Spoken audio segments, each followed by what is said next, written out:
Hello. Hello, fans of all ages. Yes, this is indeed the Morik Show coming to you from Ramapo College. And I gotta tell you, I am not in a good mood today. And I'm sure all of you can take a wild guess as to why. Yesterday, the New York Giants fell to 3-8. The Cowboys officially eliminated them from the NFC East division race, as if they didn't really have a chance anyway. But last night made it official, and I think that this literally might be the worst Giants team I've ever seen. They're worse than last year. I mean, barring they have a lot of injuries. Amukamara is out. Victor Cruz is out. Jeff Schwartz played his first game last night. Dominic Rodgers-Cromartie hasn't been healthy since week 3. He hasn't been 100%. What else? Walter Thurman was out. A bunch of people are hurt. They're dropping like flies. But even if everyone's healthy, they're probably a 4-17, just like last year. They are not a good football team. They are the worst Giants team I have ever seen. That is no exaggeration. From the players to the coaching. Last night, I could not believe what the coaches were doing. First of all, the defensive line has to get to Tony Romo within 7 seconds. That was the worst thing I've ever seen. Tony Romo, anyone could get open. Anyone could get open with that kind of protection. And yes, Romo extends the play very well, but he doesn't do that without a great offensive line. And we all know how great this O-line has been. I mean, DeMarco Murray has been a freak because of them. But come on. It took them 7 seconds they didn't even put pressure on him. That's how Dez got open in the end zone. They did put no pressure on this offensive line. That entire play lasted about 10 seconds. That is unacceptable. And then on top of that, you get the ball at the 20-yard line with a minute left, 3 timeouts. That's reasonable. First play is a 2-yard pass to Rashad Jennings that he drops. First of all, you have to make that catch. Second of all, what kind of play call is that? You have to go 80 yards. You're running a 2-yard pass to Rashad Jennings. Rashad Jennings is a great running back. He's probably one of the most valuable guys on this Giants team right now. But a 2-yard pass, that 80 yards to 78 yards, not much of a difference. You probably either waste a timeout, or you have to spike the ball, or you have to rush to get to the line and hurry a play, and something bad is going to happen. That was terrible. That was absolutely terrible. I don't know why, but I can't remember what happened on 2nd and 3rd downs. All I know is that it was 4th and 2. 4th and 2, you feed the ball to Odell Beckham Jr. That's the only thing that they did right about that play. They threw the ball short of the first down line. They threw the ball short of the first down when your game and your season is on the line. I just said it. Their season was probably long over before this game. But come on! I think first play in that drive should have been a bomb to Odell Beckham Jr. Because with that catch, you know he could catch anything. Odell Beckham Jr. was open every play last night, and Eli missed him so many times. I was seeing it all over Twitter. Look at how open Odell Beckham Jr. is. And he didn't even look at him. We'll get to that catch in a minute. But first play should have been a bomb to Odell Beckham. That means you are on the other side of the field. You either go out of bounds or you call a timeout. You're on the other side of the field. You have 2 timeouts left, or 3, and you have to go 50 yards, if that. Why are you giving the ball 2 yards away from the line of scrimmage when you have only a minute left and you have to go 80 yards? Like, are you kidding me? Are you kidding me? That play's a good decision if you have 5 minutes left. Not 1. You have 60 seconds left. And then you throw the ball short of the first down line. Like, are you kidding me? Are you kidding me? Come on, McAdoo. I'm not hating on this offense. I mean, the West Coast offense. It's been working. Eli's been really successful. He's thrown for 60-something% of his passes probably. They wanted to throw 70. That's unheard of. But 60% or more, that's impressive. And yes, this offense has done a pretty good job, barring how bad this team is. But 4th and 2, when your game is on the line, you throw the ball over the first down marker. Yeah, he caught the ball. That was, what was that, his 10th catch of the night? Good. Good for him. But come on. Get yards. You need yards now more than any time in the game. That bound to Odell Beckham Jr. when he made probably the greatest catch ever. Like, that play should have happened in the 4th quarter. That was awful coaching on that drive. That was terrible. I couldn't believe it. I mean, I'm surprised that Dallas didn't blow them out. I really am. Because this Giants team, they stink. They are one of the worst teams in the NFL. They're probably bottom 5. Oakland, Jacksonville, who else? Tennessee. Like, they're there. Definitely top 10, bottom 10. Probably even bottom 5. They've lost 6 games in a row. They lost their first 3. The only 2 games they won, they lost their first 2. They won the next 3 against awful teams. I mean, Houston, not an awful team, but who do they beat? The Falcons, who have just been up and down, mostly down, and Washington, who's just abysmal. They got lucky that they didn't get blown out last night with a terrible Giants defensive line and a great Cowboys O-line. The Giants caught a break by losing by 3. I mean, I can't believe they covered the spread. Going into that game, I thought they were going to get demolished. The Cowboys are a great team. The Giants are awful. I guess it's the prime time in MetLife. I mean, I heard that it was like 60-40 Giant fans. I mean, Cowboy fans fill up MetLife pretty well. Like, I've been to a Giants and Cowboys game. I went to the game where they beat the Giants to go into the playoffs in 2012. And 60% of the seats were Giant fans. And there so many things went wrong for the Giants last night. The only thing that went right was Odell Beckham Jr. And I'm still in shock about the catch I'm talking about. Like, that was unbelievable. That was the best catch I've ever seen.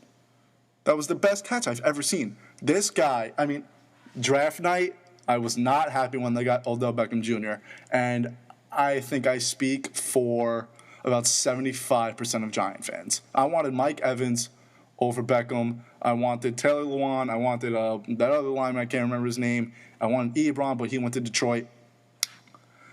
This guy is the Giants' best receiver. He's already better than Victor Cruz because Victor Cruz he has problems catching the ball. The guy's a freak. The guy is an absolute freak show. That catch was like, you look at that catch, and if it were an ordinary receiver, you're like, oh, that was so lucky. But for Odell Beckham Jr., he does this on a daily basis. I saw a video of a kickoff return when he was in LSU. He just one-handed it, just swiped at it, and he caught it. And if you watch a Giant game, basically every Giant game since Odell Beckham Jr. has been playing, they show him in the pregame, and all he's doing is just swiping his arm and just one-handing balls. It's unbelievable. The guy is a freak.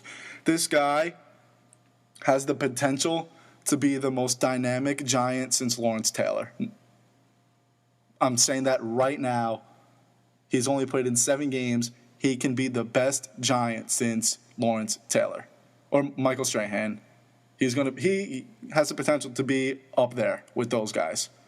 I haven't seen such a dynamic player for the Giants since probably Strahan. I mean, this guy, you can just you just know you can rely on. And he gets through the game against Seattle last week. Was it last week or 2 weeks ago? 2 weeks ago at Seattle. Sherman was all over the guy, tugging on his jersey, and he just explodes and he makes insane grabs. This guy is not, what's the word? He's not fazed by any illegal contact. He's not fazed by any corner or safety or anyone in the league. This guy explodes, and he can catch footballs like none other. And that's what the Giants need. They need someone who can catch a football. Now they need to work around him. Because when Victor Cruz comes back next year, I'm sorry, Victor, you're the number 2 receiver. Right now, the Giants' number 2 receiver is Ruben Randall, and even he struggles. Your number 3, who is it, Preston Parker? The guy stinks. So right now they have no wide receiver core, which is another reason why they're 3-8. But next year, with that receiver core headed by Odell Beckham Jr., that's going to be scary. And when Victor Cruz, we have to hope Victor Cruz is 100% healthy. I mean, the guy's got to give his money's worth. The guy has to, I'm not saying be Odell Beckham Jr., but you have to be Victor Cruz. You got to be explosive on those 3-yard out routes and then go to the goal line. That's what Victor Cruz does best. And he has to, the Giants have to catch footballs. Hakeem Nicks always dropped the football. Victor Cruz drops them on occasion. Odell Beckham Jr. doesn't drop a football. It's unbelievable. I can't wait for Sports Science to do their whole analysis on Beckham's catch. That was the most unbelievable thing I've ever seen. There were talks that David Tyree's catch was better in the Super Bowl. And great argument. Great argument because I get it. David Tyree caught a miraculous ball, stuck it to his helmet, came down with it, and wrestled Rodney Harrison for like a good 5-10 seconds, and in the Super Bowl, no less. And that wound up being the play to precede Plexico Burress' fade and the game-winning touchdown to bring the Patriots to 18-1. But Odell Beckham Jr.'s catch itself, not necessarily the moment. David Tyree had the much better moment. The catch itself, greatest catch of all time. It was unbelievable. The guy got taken down by Brandon Carr. Brandon Carr probably had 3 penalties in while that ball was up in the air. He was grabbing on his jersey. He was shoving him, pulling him down. And Beckham caught the ball with 3 fingers. He caught the ball like he was about to throw a 4-seam fastball. It was the best catch ever. Ever. Skill-wise, I mean, not necessarily the moment, but skill-wise, best catch I've ever seen. I was talking to some of my family members, and we were saying, would you rather have the Beckham catch and win, which didn't happen, you got the catch and then lost? No, excuse me. It was, would you rather have the catch and lose or no catch and win? Since the Giants are already out, I would rather have the catch. I don't know. If the Giants were still in it, you take the win, no question. I mean, right now, I guess just the Giants are pretty much out. They're 1 loss away from officially being out, or a couple other teams have to win. But the magic number is 1. I mean, a win. I like when the Giants win. But right now, I want them to get a good draft spot. I want them to get a good pick. So I guess I would rather take this. It's tough. It's tough because you sacrifice arguably the greatest catch of all time, but how many highlights do we see? We've seen so many great highlights. So it's either sacrifice that or. And then you got to win against the Cowboys, which is great. I love beating the Cowboys. It's awesome.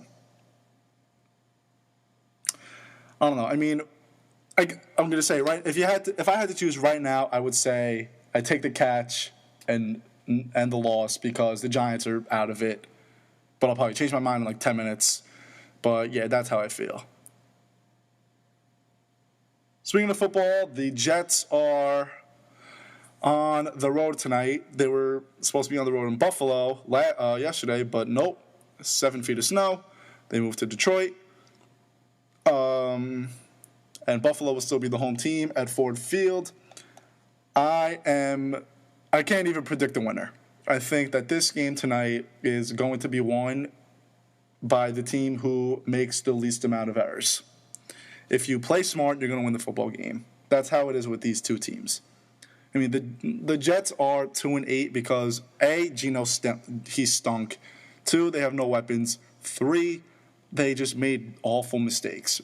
Most of them by Geno, but they just made awful mistakes. And if the Jets can limit their mistakes, limit their turnovers, they're going to win this football game. That's how it is.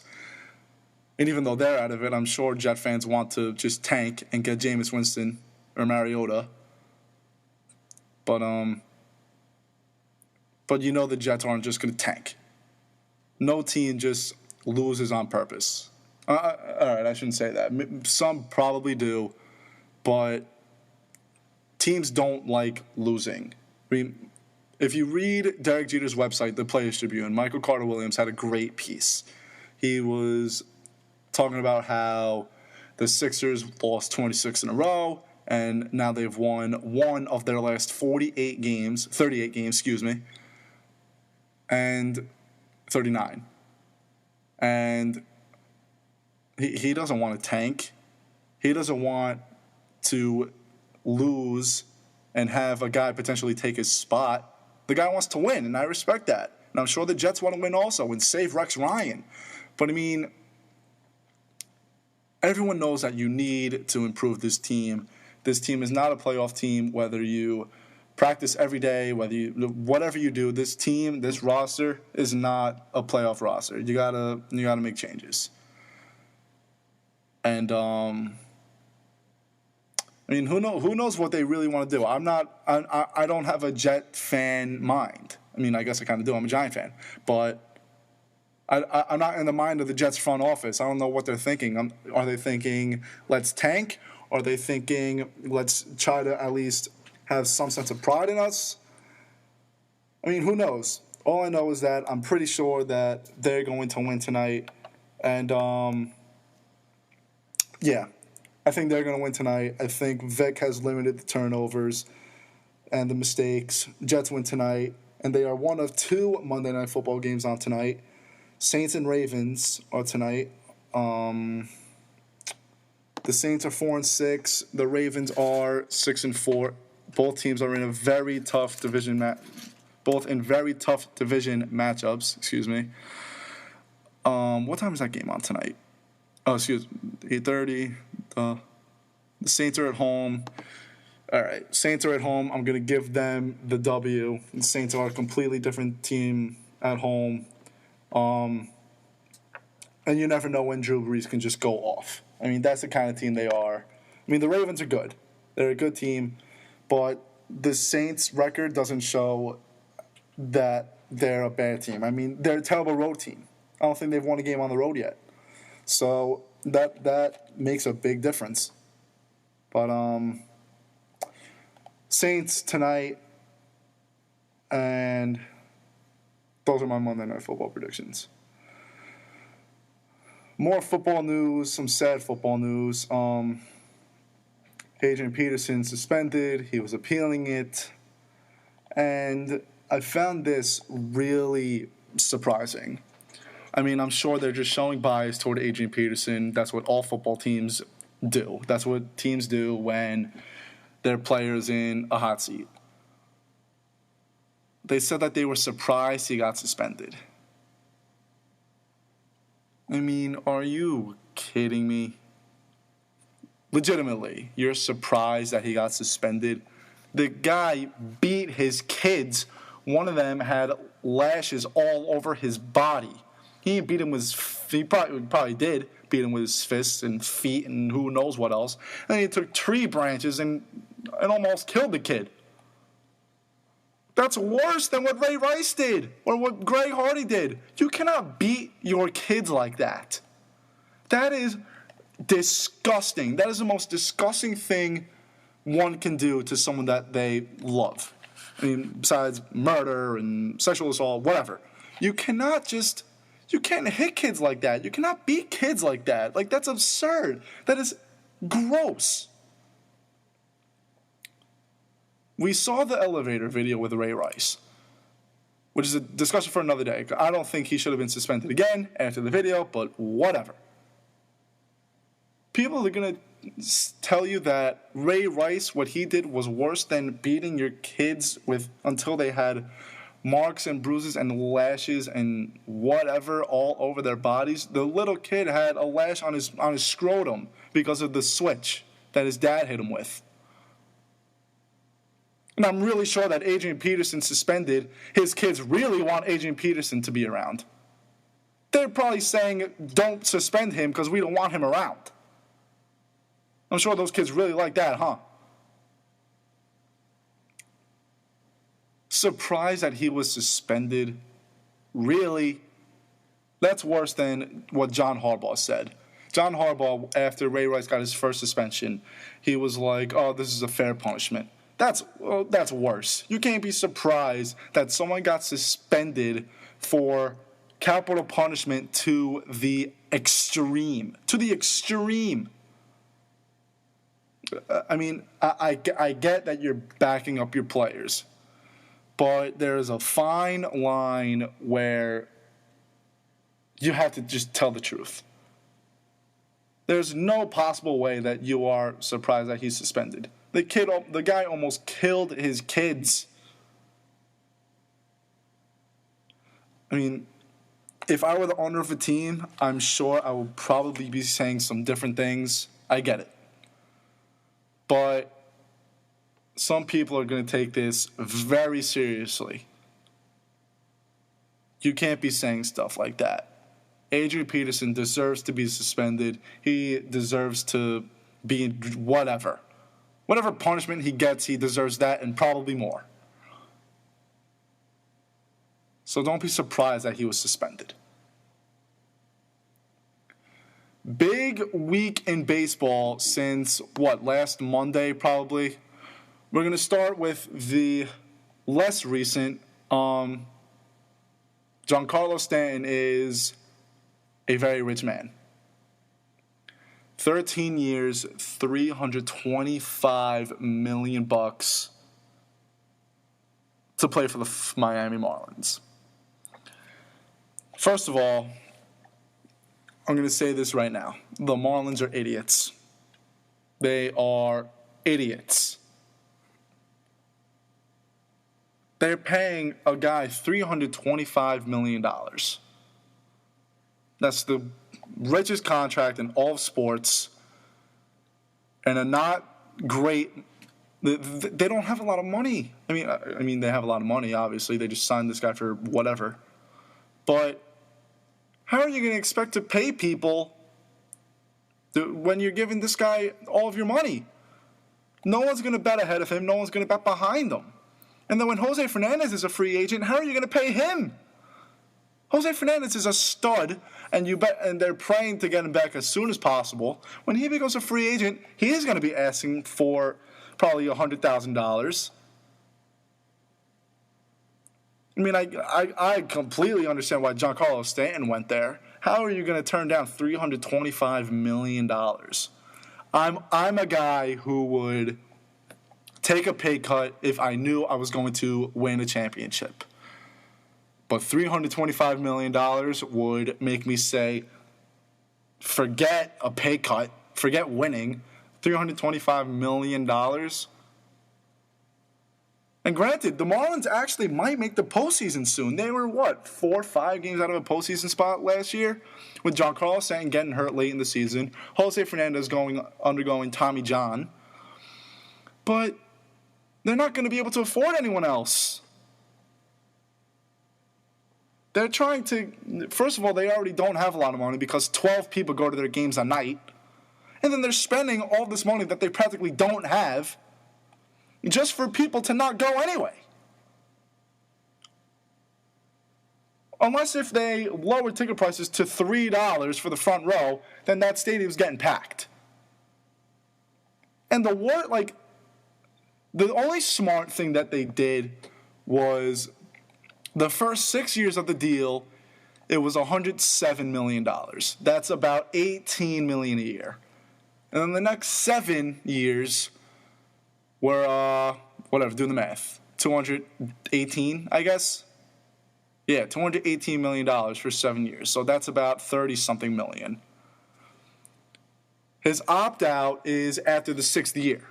So odds are, unless if you really can't take being a 70-win team for 6 years, which is definitely possible, he could opt out. But that means no one is going to pay him $30 million a year after the first 6 years. No one. So what they did was kind of smart because his chances of opting out when you're owed $218 million in 7 years, why would you opt out of that? But I mean, you got to make the team better. That team's not getting better. Giancarlo Stanton is a great player, don't get me wrong. He's awesome. He was an MVP candidate. And if his team were a little better, he could have won MVP. But this team is not getting better. That's the problem. They just got rid of all their money for one guy. I mean, I get it. No one really wants to play for the Marlins anyway. But I'm sorry, that wasn't a smart deal. Another dumb deal, Russell Martin going to Toronto. Now, Russell Martin, he produced while he was in Pittsburgh. He basically led them, besides McCutchen, he was a good reason why that team made postseason appearances for the first time in 20-something years. But let's do the math. 5 years, $80 million. That's a Brian McCann deal. The guy is 32 years old. He's going to DH soon, probably in 2-3 years. The guy struggled in the AL East with the Yankees. That's set up for disaster. I mean, again, the Blue Jays are probably one player away from making the postseason, and Russell Martin might be their guy, but not in 4 or 5 years. They're going to be paying that guy, what is it, $15 million a year in 2017, 2018 when he's probably DHing? Unless if you're David Ortiz, you don't deserve $60 million a year to be a DH.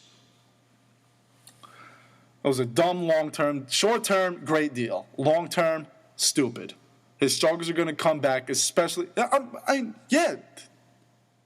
because he struggled so much with the Yankees in the AL East, short-term, that actually might be a dumb deal. The guy batted, 200? I mean, I liked Russell Martin. He plays hard, and he was really clutch. He stunk with the Yankees, but he was clutch. But batting 200 and getting $15 million for that guy's going to struggle. If he struggled once for 2 years, he's going to struggle again. Moving on to some solid deals in baseball, Jason Hayward got traded from Atlanta to St. Louis. Shelby Miller was involved in the trade. Who else? I can't remember off the top of my head. But the Cardinals openly said this is a one-year plan. They've made the National League Championship Series 2 years in a row, and they've come up short. They won the World Series in 2011, but that was with Pujols. That was with a really good David Freese. And they're also one player short. They're one player short from making that World Series, and Jason Hayward's their guy. They are open to admitting that this is a one-year deal. This is a one-year plan. They want to win right now. And personally, I would do the same thing if I came up just short 2 years in a row.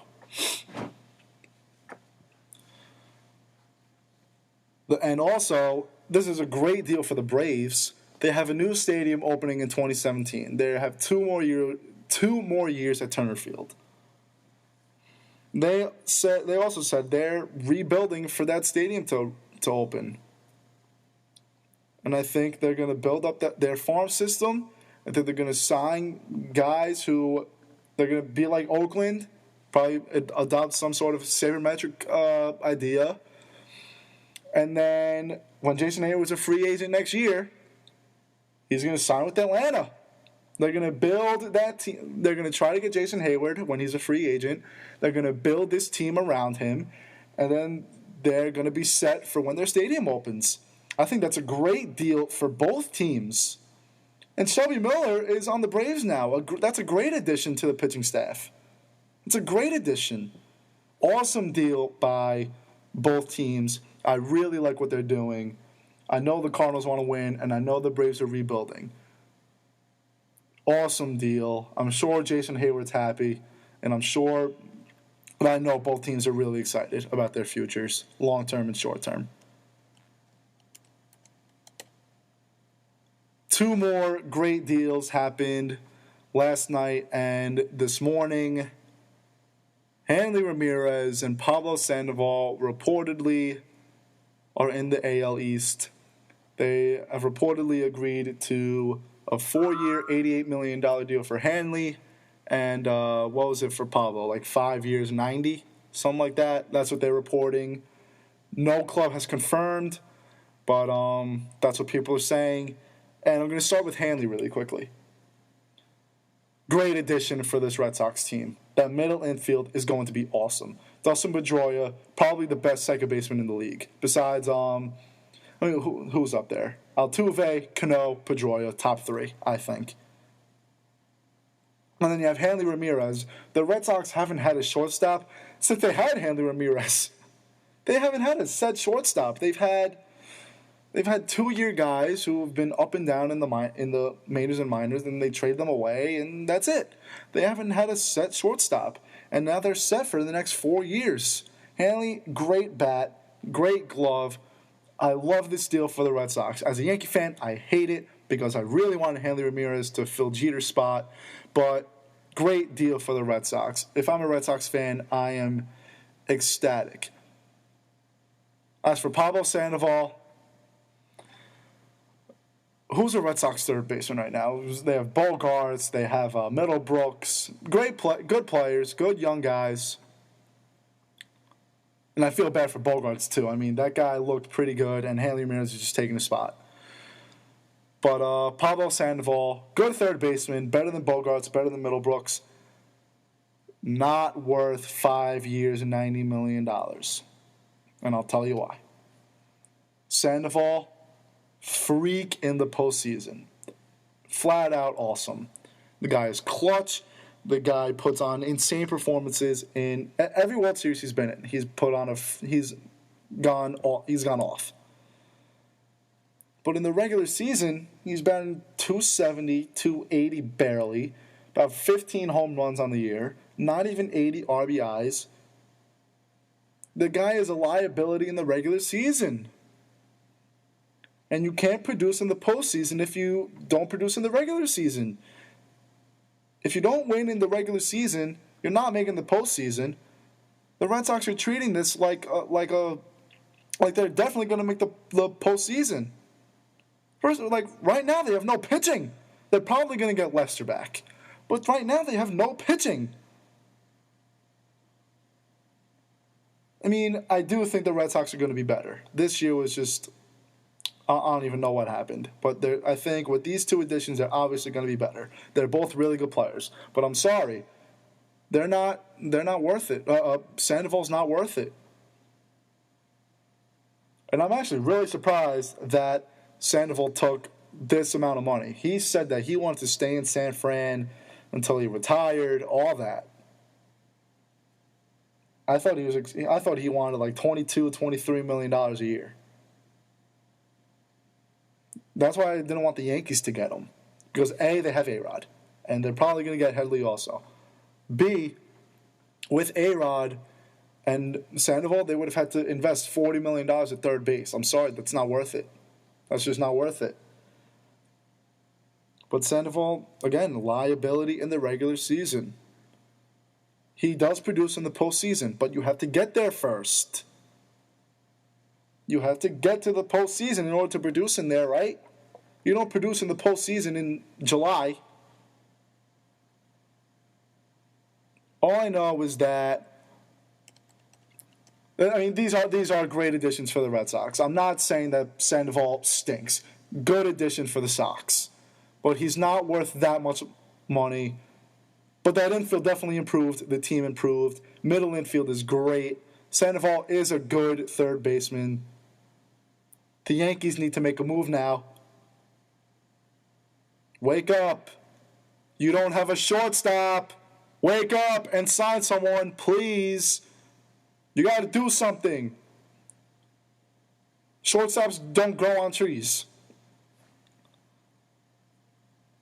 Like, I haven't heard a thing from them. I follow so many Yankees writers. I haven't heard a thing from anybody. Go out and sign someone. You don't have a shortstop. You don't have a middle infield. Martin Prado, I guess. But that means you don't have a right fielder unless you put Beltran out there. Or if you re-sign Ichiro, which probably isn't going to happen. They need to wake up. The Yankees need to do something. Because I'm sick and tired of them. Like, you do realize Derek Jeter retired, right? He's not on the team anymore. Sorry, but he's not on the team anymore. Wake up and make a move. Good job by the Red Sox. More baseball news. This can either be good or bad, depending on how you put it. But the 2015 Baseball Hall of Fame list came out. And I'm looking it up right now. I'm going to read the new class, the first-year candidates. Randy Johnson, Pedro Martinez, John Smoltz, Carlos Delgado, Gary Sheffield, Nomar Garcia-Parra, Troy Percival, Rich Aureli, I never heard of that guy. And everyone else doesn't really matter. They're probably not going to make the Hall of Fame. And this is Don Mattingly's last year on the ballot. Biggio needed 2 votes last year to make it, and he came up short. Piazza's back, Bagwell's back, Tim Raines, Clemens, Bonds, Sosa, Schilling, all those guys. They're back in it. If I had a Hall of Fame vote, I would put in Randy Johnson, Pedro, Smoltz, Biggio, Piazza, Bagwell, Clemens, and Barry Bonds. Yes, Roger Clemens and Barry Bonds are on my ballot. They've been on my ballot since the first year they were eligible. I don't care what anyone says. Steroids helped them a lot. I'm not going to deny that. But they were freaks. Steroids or not, they were absolute studs. Barry Bonds would have had 660 home runs if he didn't take steroids. That's what someone calculated. Rick Riley, actually, years ago. I mean, come on, that's sick. I'm not going to get into that now, though. My vote, Johnson, Pedro, Smoltz, Biggio, Clemens, Bonds, Piazza, Bagwell. Randy Johnson and Pedro Martinez, 2 of the greatest pitchers I have ever seen. Randy Johnson almost had 5,000 strikeouts. Pedro had a whip of like 1-1. The guy was insane. I hate Pedro, but you cannot question. It's no argument. The guy was a freak. John Smoltz, part of that big 3 with Atlanta, just flat out awesome. Biggio, 3,000 hits. Clemens, stud. Bonds, stud. Piazza, greatest catcher of all time, I think. Most home runs ever. And Jeff Bagwell, another freak. 300 hitter, 400-something home runs. Probably, I think, 1,300 or 1,400 RBIs. On-base percentage was like 400. Same for Piazza. I mean, all these guys were freaks. And you know what? Stinks. The Hall of Fame is a terrible system. And all 9 of those guys are not going to make it. It's probably going to be Randy Johnson, Pedro, John Smoltz, and Biggio. The number of votes Hall of Fame writers, the baseball writers get for the Hall of Fame is not the issue. You get 10 votes. Each writer can nominate 10 guys. I hate the Hall of Fame system, and I voted 9. I put 9 guys on my list. I mean, the system's flawed. No question. The system is straight out flawed. Remember last year when Dan Le Batard sold his vote to Deadspin, and the Hall of Fame was like, oh, he flawed the system, he has to vote, blah, blah, blah. You can't flaw the system when it's already flawed, guys.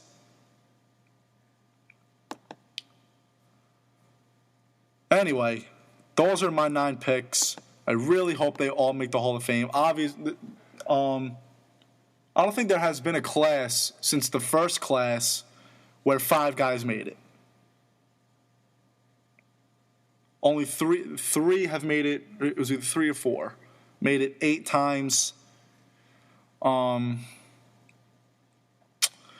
the Hall of Fame, and it's a shame that Hall of Fame writers are like this. I mean, there was a guy who he gave up his vote because he said he wouldn't vote for anyone who ever played in the steroid era, and that included Mariano Rivera.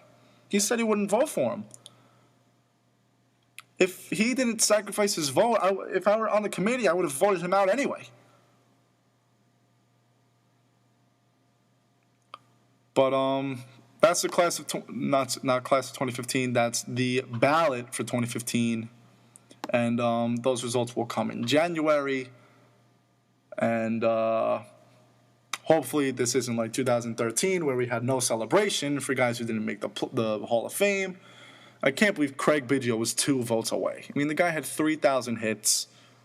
Unbelievable. It's such a stupid system. It really is. It really is insane how they live with themselves. Moving on to basketball, local basketball. We are going to start with the New York Knicks. They stink. Points per game, 95. Have they had a 100-point game yet? I don't even think they have. They had 99. Oh, they had one. They had a 100. They won. They had 109. Oh, no, okay. They've had a couple of hundreds. Every game that they've scored 100 except one, they still lost. They barely squeaked by the 76ers. They're 4-10. I mean, the only guy, like, they stink. They look like, I said it last year, and I don't think anything's changed. I'm no basketball savant, but I know my basketball a little bit. Carmelo he had a bit of a hot streak, but now he's shooting 48% from the field. I'm not going to get into player analysis. I'm going to say this right now. They have the 2 most selfish people in the league on their team, J.R. Smith and Carmelo Anthony. Carmelo Anthony, all right, he's not one of the most selfish in the league, but he's selfish. I mean, I guess when you have no one else on the team who can play basketball, you would be a little selfish too. But, I mean, the guy's only averaging 24 points a game. Last year he was averaging, 28, 29? The guy hasn't made any of his shots. He's only shooting 77% from the free throw line, averaging 3.5 assists, 5.5 rebounds. He's making not even 2 threes a game. I mean, this team is flat out awful. They look like they are playing pickup basketball. Getting Derek Fisher as their coach was probably the dumbest thing they can do. I mean, I get it. Derek Fisher, practically a player coach later on in his career. Phil Jackson loves him, rightfully so. Derek Fisher, great basketball mind and a great player. But you cannot have a rookie coach with a struggling team. You can't. And a team who doesn't even know how to play basketball, they draw up plays and they don't do them. Melo was supposed to take the last shot in the game against who was it? Utah? It was either Utah or Orlando, I can't remember. J.R. Smith took the ball and shot. And the ball was supposed to go to Melo. This is why I hate the Knicks. The Knicks have no idea what they're doing. They try out First of all, they never have a long-term plan. And all their plans are like a 3-year plan, and if they don't work in the first 2 years, they get rid of it, and they have to implement a new system. That's why I hate the Knicks. That shot that JR took, even though the ball was supposed to go to Melo did not have a good shot, and J.R. Smith had a better shot than Melo. But the ball is supposed to go to Carmelo. Carmelo, although he's not great right now, he is the best shooter on that team, whether you like it or not. This team has to start to play together.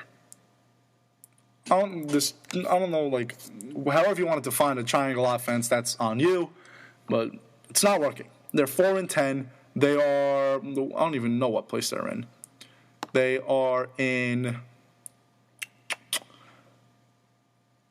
they're not in the playoffs. 9, 10, they're in 11th. This team flat out stinks. Speaking of teams who stink, moving boroughs, the Brooklyn Nets, not a great team. Even though they started out kind of hot, they started out, 4-2? They started out 4-2. And then listen to this. Joe Johnson says the team is playing selfish. Why make a ridiculous comment when you're 4-2? Ever since then, they are 1-4. They went on a 5-game losing streak, one at Oklahoma City, which is ridiculous, and then they lost again to the Spurs, no less. But you can't make those kinds of comments when your team is actually doing well. Now they're 1-6 in their last 7 games after starting out 4-2.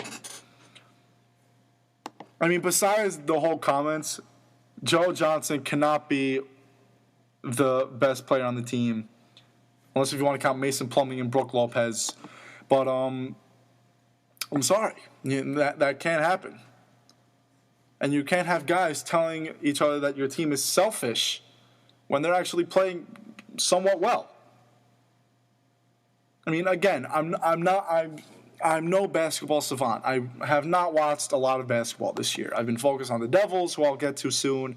I've been sadly focused on the Giants. I'm paying attention to what the Yankees are doing. I'm not a big basketball guy, but I know a lot about team chemistry, and you can't have that.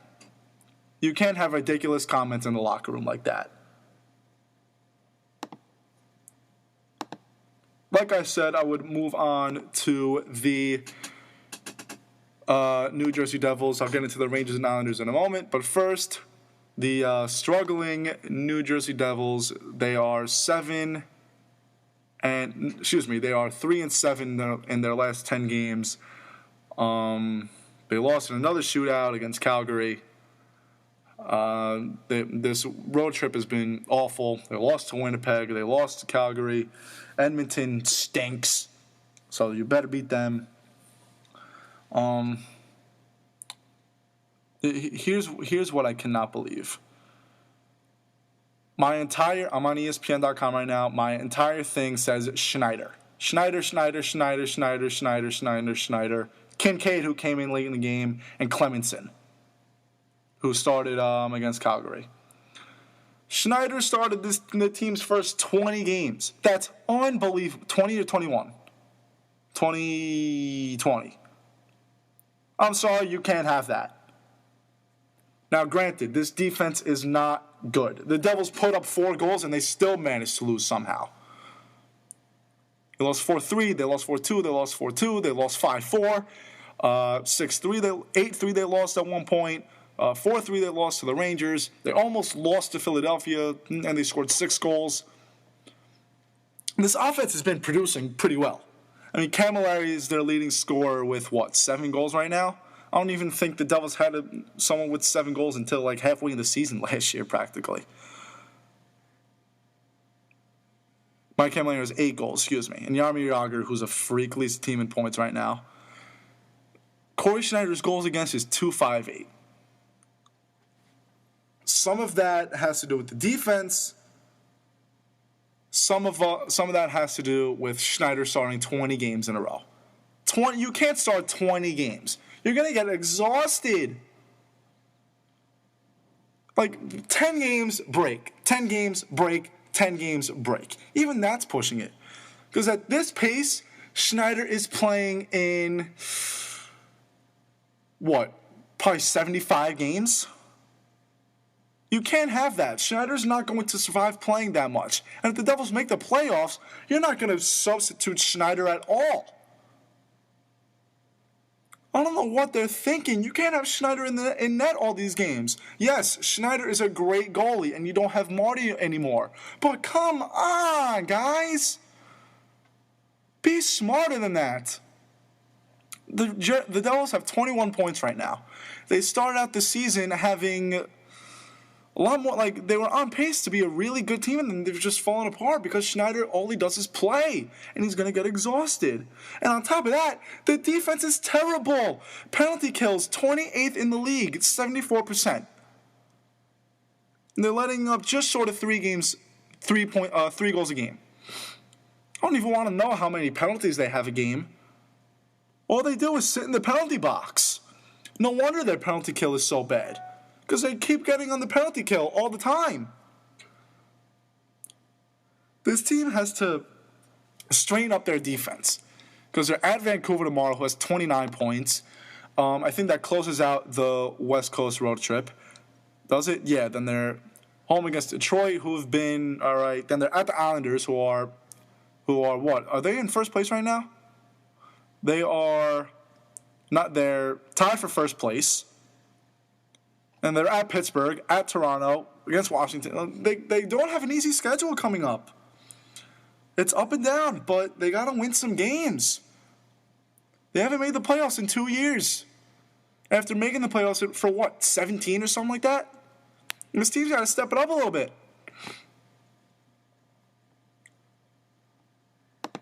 Moving across the Hudson River, again, not a great team right now, the New York Rangers. I mean, I'm happy about this. I'm a huge Devil fan. I can't stand the Rangers. But their power play is abysmal. They're 23rd in the league. Their penalty kill is all right. They're killing 80%. They're 10th in the league in goals with just short of 3. But you need to score more. Rick Nash has gone cold. Lundqvist is not having a Lundqvist-type year. His goals against is like 2.5. I mean, I haven't watched a lot of the Rangers because I'm a Devil fan. But, I mean, you got to score. Rick Nash had, 8 goals in the first 10-something games? The guy went off. The guy was insane. But right now, I don't think they hold the playoff spot. They might, I'm not sure, but whatever. They're not playing up to their full potential right now. 9-7-4, 22 points. And they're at Tampa on Wednesday, who have 30 points right now. They're surprisingly a good team. The Rangers have been struggling. They've won 2 of their last 7 games. What are they? 1, 2, 3, 4, 5. They won 3 of their last 10 games. And they don't have an easy schedule coming up either. Lundqvist has to start stepping it up. They have to score, especially on the power play. You have to take advantage of those opportunities. If you don't score on power plays, you can barely score when you're playing a 5-on-5. That's how it is. Last but not least, the New York Islanders. Unreal. I mean, their defense and their goalie have not been doing too well. But John Tavares is leading the team in points. He doesn't lead the team in goals or assists, but he has 20 points, which is really good. They're 14-6, and they don't lose in overtime, which is really big. They have not lost in overtime yet. They're 3rd in goals per game with 3.2. Power play is average. Penalty kill needs a little bit of work. But this team has been pretty good. Again, I haven't, just like the Rangers, just like the Knicks and Nets, I haven't watched a lot of the Islanders. But from what I've seen, they're doing a pretty good job. I mean, when John Tavares is playing that well, your team is going to do well. When you're captain and best player for probably the next 7 to 10 years, maybe more, is playing this well. I mean, they're first in the Metropolitan right now. They hold the playoff spot. They're, what are they? Fourth place tied for third in the conference. Behind Tampa and Montreal, they're tied with Pittsburgh. Boston's right behind them. Detroit's right behind them. And Toronto, Ottawa, Rangers, all those teams, they're a little bit behind. I don't think the Islanders are making the playoffs. I just don't think they have... I mean, I really can't name a lot of players on the Islanders, except John Tavares. I think eventually they're going to fall apart. They have a pretty easy schedule, though, I think. I mean, they beat LA and Anaheim on the road. They swept Pittsburgh in a home-and-home. Their schedule is pretty decent. I mean, they went on a good 5-game win streak on the road. They lost to Colorado 5-0, which was ugly. They lost 3-1 at San Jose, but then they won in overtime in Anaheim. They won in a shootout at LA. They beat the Coyotes 1-0. They got revenge against the Avalanche. They won 6-0. Another shootout win at Florida. Granted, bad team, but when you keep winning in overtime, you're going to get a lot of momentum. They're 14-6 right now. They've what have they done in their last couple games? They went on that big 5-game win streak. Their last 10, they are 8-2, and they're on a 3-game win streak right now. This Islanders team has been pretty good, and as a Devil fan, I'm pretty afraid of them. The Devils play them twice in December, coming up really soon, and I'm not too excited about that because the Islanders are a pretty decent team. Islander fans should be really happy. They should be excited. I mean, I hope they do well. I want them to do well now because they're moving to Brooklyn soon. So, yeah, that would be awesome for them to do well. Maybe they would be they haven't been relevant in I don't know how long. Not in my lifetime, I feel like. But as a New York fan, I'm rooting for them. Maybe this will spark up more rivalries in New York. Hopefully. That'd be awesome. All right, that is going to do it for me. This show is going to be live on air within hopefully the next week or so. I'll give you guys links to everything, all that good stuff. Remember, it's not goodbye. See you later. So long, everybody.